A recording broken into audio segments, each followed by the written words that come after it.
sinasabi sa iyo ng magulang mo. Kanina pa kita tinitingnan. Ang tigas ng ulo mo. Puro laro ang inaatuma mo.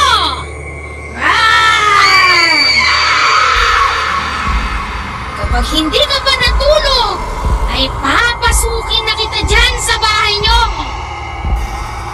Dadaan ako sa likod ng bahay nyo. Tatabihan kita sa iyong kama para makatulog ka na. Papantayan kita. Yayakapin kita ng mahigpit na mahigpit. Gusto mo ba ng ganon, bata? Pwes, kung ayaw mong bantayan kita, ipikit mo na yung mga mata mo. Huwag nang matigas ang ulo.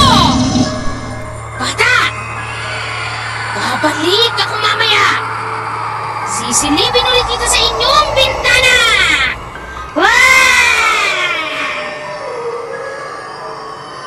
Bata! Bakit gising ka pa? Oras na para matulog, bata! Ang tigas naman ang ulo mo! Tulog na!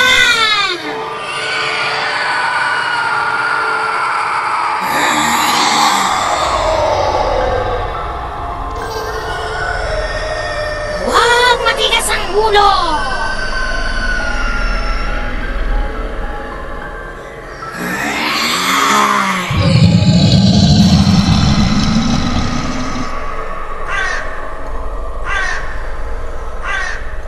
Tulog na!